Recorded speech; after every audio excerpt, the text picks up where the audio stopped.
എല്ലാവർക്കും നമസ്കാരം. എൻ്റെ ഒരു പുതിയ വീഡിയോയിലേക്ക് എല്ലാവർക്കും സ്വാഗതം. നമുക്കിന്ന് വെണ്ടയ്ക്ക കൊണ്ട് എങ്ങനെയാണ് ഒരു തോരൻ തയ്യാറാക്കുന്നതെന്ന് നോക്കാം. മെഴുക്ക് പുരട്ടിയൊക്കെ ഉണ്ടാക്കി മടുത്തവർക്ക് ഏറ്റവും ഇഷ്ടപ്പെടുന്ന രീതിയിലുള്ള തോരൻ നമുക്ക് തയ്യാറാക്കാം. ഞാനിവിടെ 1 കിലോ വെണ്ടയ്ക്ക എടുത്തിട്ടുണ്ട്. നന്നായിട്ടൊന്ന് കഴുകി ചെറുതായിട്ട് നമുക്ക് വട്ടത്തിൽ അരിഞ്ഞെടുക്കാം. കനം കുറച്ച് അരിയണം. അരിയാൻ എല്ലാവർക്കും അറിയാമായിരിക്കും, അതുകൊണ്ട് ഞാൻ അരിയുന്നതൊന്നും കാണിക്കുന്നില്ല. നമുക്ക് കഴുകി നന്നായിട്ട് ചെറുതായിട്ടൊന്ന് അരിഞ്ഞെടുത്ത് മാറ്റി വെക്കാം. മാറ്റി വെച്ചതിന് ശേഷം ഞാനൊരു ചീനിച്ചട്ടി വെച്ച് കൊടുത്തിട്ടുണ്ട്. ചീനിച്ചട്ടി നന്നായിട്ടൊന്ന് ചൂടായി കഴിയുമ്പോൾ നമുക്ക് ഒരു 2-3 ടീസ്പൂൺ പോട്ട് ടേബിൾ സ്പൂൺ വെളിച്ചെണ്ണ ഒഴിച്ചു കൊടുക്കാം. വെളിച്ചെണ്ണ നന്നായിട്ടൊന്ന് ചൂടാവണം. ചൂടായി വരുമ്പോൾ നമുക്ക് അതിലേക്ക് ആവശ്യത്തിനുള്ള കടുക് ചേർത്ത് കൊടുക്കണം. കടുക് നന്നായിട്ട് പൊട്ടി വരുമ്പോൾ നമുക്കതിലേക്ക് കറിവേപ്പില ചേർത്ത് കൊടുക്കാം. കണ്ടില്ലേ, കടുക് നന്നായിട്ടൊന്ന് പൊട്ടി വന്നിട്ടുണ്ട്.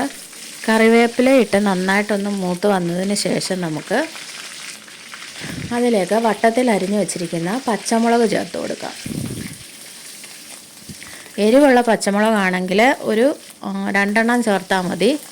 ഇവിടെ എരിവുള്ളതായതുകൊണ്ട് ഞാൻ 2 എണ്ണം ചേർത്തിട്ടുള്ളൂ. അല്ലാത്തതാണെങ്കിൽ ഒരു 4-5 പച്ചമുളക് ചേർത്ത് കൊടുക്കാം. അതിനുശേഷം ഞാനിവിടെ ഒരു 2 സവാളയുള്ളി ചെറുതായിട്ട് അരിഞ്ഞ് വെച്ചിട്ടുണ്ടായിരുന്നു. അത് നമുക്ക് ഇതിലേക്ക് ചേർത്ത് കൊടുക്കാം. 2 മീഡിയം സൈസ് സവാള ആണ് ഞാൻ അരിഞ്ഞ് വെച്ചത്. അതും ചേർത്ത് കൊടുത്ത് നമുക്ക് നന്നായിട്ടൊന്ന് മൂപ്പിച്ചെടുക്കണം. അതിനുവേണ്ടി ഞാൻ ഒരു ടീസ്പൂൺ ഉപ്പ് ചേർത്ത് കൊടുക്കുന്നുണ്ട്. 1 ടീസ്പൂൺ ഉപ്പും ചേർത്ത് കൊടുത്ത് 1/2 ടീസ്പൂൺ മഞ്ഞൾപ്പൊടിയും ചേർത്ത് കൊടുക്കണം. ചേർത്ത് കൊടുത്ത് നന്നായിട്ട് ഇതെല്ലാം കൂടെ ഒന്ന് മിക്സ് ചെയ്ത് ഒരു 2 മിനിറ്റ് നമുക്കൊന്ന് ഇളക്കി കൊടുക്കാം. 2 മിനിറ്റ് ഒന്ന് ഇളക്കി കൊടുത്തതിന് ശേഷം നമ്മൾ ചെറുതായിട്ട് അരിഞ്ഞു വെച്ചിരിക്കുന്ന കണ്ടില്ലേ വെണ്ടയ്ക്ക, ഇതേപോലെ ചെറുതായിട്ട് അരിഞ്ഞ് വെക്കണം. ചെറുതായിട്ട് അരിഞ്ഞ് വെച്ചിരിക്കുന്ന വെണ്ടയ്ക്ക നമുക്കതിലേക്ക് ചേർത്ത് കൊടുക്കാം. ചേർത്ത് കൊടുത്ത് നന്നായിട്ട് അതും ഒന്ന് ഇളക്കി യോജിപ്പിച്ച് ഒരു 5 മിനിറ്റ് നമുക്ക് ഇളക്കി കൊടുക്കണം. 5 മിനിറ്റ് ഇളക്കി കൊടുക്കുമ്പോഴത്തേക്ക് നമുക്ക് അതൊരു കൊഴുപ്പ് പോലെ ഒരു നൂല് പോലെ വരുമല്ലോ. കണ്ടില്ലേ, ഇവിടെ ഒരു നൂല് പോലെ വരുന്നുണ്ട്. നമുക്കത് മാറുന്ന വരെ നമുക്ക് അതൊന്ന് വഴറ്റിയെടുക്കുമ്പോഴത്തേക്ക് അതങ്ങ് മാറും. വെള്ളമൊന്നും ഒഴിച്ചു കൊടുക്കരുതാരും. നമുക്ക് നന്നായിട്ട് ഇളക്കി കൊടുത്തുകൊണ്ടിരിക്കണം. ഇളക്കി കൊടുത്തുകൊണ്ടിരുന്ന ഒരു കണ്ടില്ലേ, ഇതുപോലൊരു കുഴഞ്ഞ പരുവമായിട്ട് വരും. എന്നാലും നമ്മളത് ഒന്നും ചെയ്യേണ്ട ആവശ്യമില്ല. നമ്മൾ നന്നായിട്ടങ്ങ് ഇളക്കി കൊടുത്താൽ മതി. ഇളക്കി ഇതേ കണ്ടില്ലേ, ഇപ്പോൾ ആ കൊഴുപ്പ് അങ്ങ് മാറി വന്നിട്ടുണ്ട്. കണ്ടില്ലേ, നന്നായിട്ട് നൂല് പോലെ വരുന്ന അതൊന്നുമില്ല.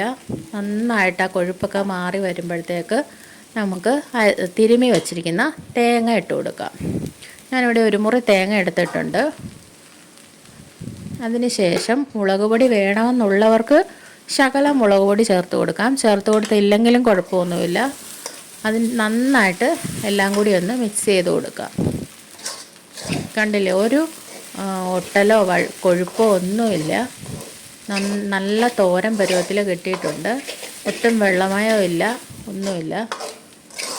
എല്ലാവരും ഇതുപോലെ വെണ്ടയ്ക്ക മെഴുക്ക് പുരട്ടി കഴിച്ച് മടുത്തവരുണ്ടെങ്കിൽ ഇതേപോലെ തോരൻ വെച്ച് കഴിച്ചാൽ നല്ല ടേസ്റ്റ് ആയിരിക്കും. കുട്ടികൾക്കൊക്കെ വളരെ ഇഷ്ടപ്പെടും. അഥവാ ശകലം ഉപ്പ് കുറവുണ്ടെങ്കിൽ നമ്മൾ ശകലം ഉപ്പും കൂടെ ചേർത്തോണം. നമ്മൾ തേങ്ങയൊക്കെ ഇടുമ്പോൾ ഉപ്പ് കുറവുണ്ടെങ്കിൽ ശകലം ഉപ്പും കൂടെ ചേർത്താൽ മതി.